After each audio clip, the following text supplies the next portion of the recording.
माता वैष्णो देवी की कथा केवल एक धार्मिक कहानी नहीं है, बल्कि यह आस्था, शक्ति, तपस्या और अधर्म पर धर्म की विजय का जीवंत प्रतीक है।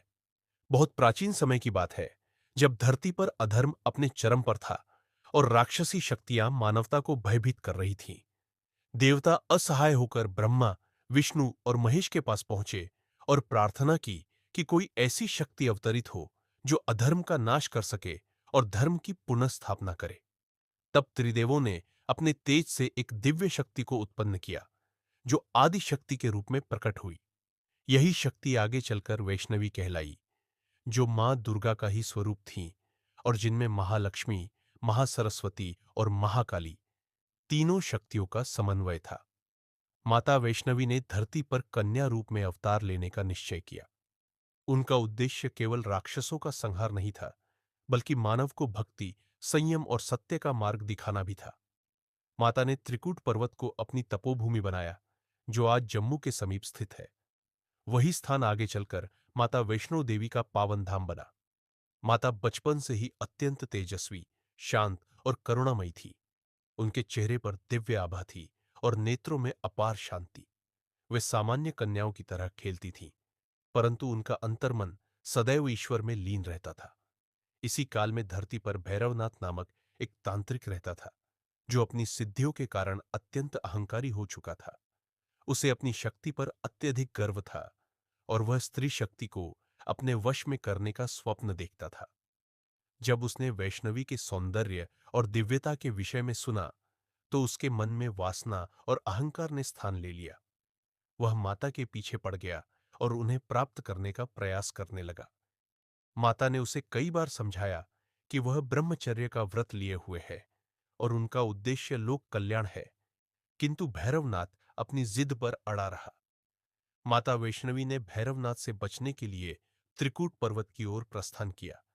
यह यात्रा केवल भौतिक नहीं थी, बल्कि यह आत्मा और अहंकार के बीच का संघर्ष भी था।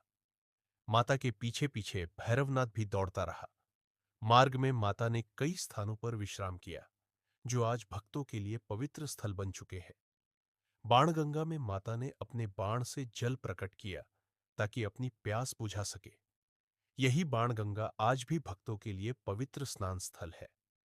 आगे चलकर माता चरण पादुका पहुंची, जहां उनके चरणों के चिन्ह आज भी विद्यमान माने जाते हैं।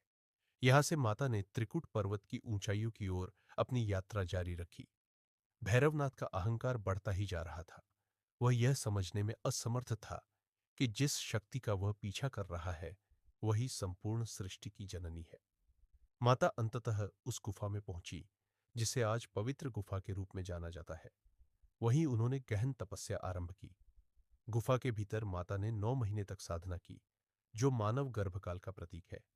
यह संकेत था कि माता केवल राक्षसों का नाश नहीं करेंगी, बल्कि नए युग का जन्म भी करेंगी।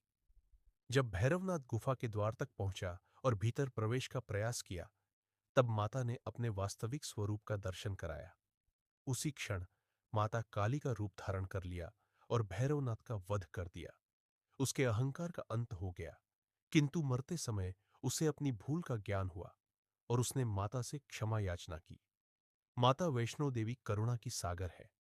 उन्होंने भैरवनाथ को क्षमा कर दिया और उसे मोक्ष प्रदान किया। यही कारण है कि माता के दर्शन तब तक पूर्ण नहीं माने जाते, जब तक भक्त भैरवनाथ मंदिर के दर्शन न कर ले। यह कथा सिखाती है कि अहंकार चाहे कितना ही बड़ा क्यों न हो, अंततः उसे शक्ति के आगे झुकना ही पड़ता है और पश्चाताप करने वाले को मां कभी निराश नहीं करती। पवित्र गुफा के भीतर माता 3 पिंडियों के रूप में विराजमान है, जो महाकाली, महालक्ष्मी और महासरस्वती का प्रतीक है। यह त्रिशक्ति जीवन के 3 मूल तत्वों शक्ति, समृद्धि और ज्ञान का प्रतिनिधित्व करती है। जो भी भक्त सच्चे मन से माता के दरबार में आता है, उसकी मनोकामना अवश्य पूर्ण होती है। कहते हैं कि माता स्वयं अपने भक्तों को बुलावा देती है। बिना बुलावे के कोई भी वहां नहीं पहुंच सकता। हजारों वर्षों से माता वैष्णो देवी का धाम श्रद्धालुओं के लिए आस्था का केंद्र बना हुआ है। कठिन पर्वतीय मार्ग, ठंडी हवाएं और लंबी चढ़ाई, ये सब भक्तों की श्रद्धा की परीक्षा लेते हैं। किंतु जय माता दी का उद्घोष हर थकान को दूर कर देता है। यह यात्रा केवल पैरों से नहीं बल्कि आत्मा से की जाती है। जो भक्त सच्चे मन से माता का स्मरण करता है, उसे रास्ता स्वयं आसान लगने लगता है। माता वैष्णो देवी की कथा हमें सिखाती है कि नारी शक्ति सर्वोच्च है। वह सृजन भी करती है और संहार भी। वह करुणा भी है और न्याय भी।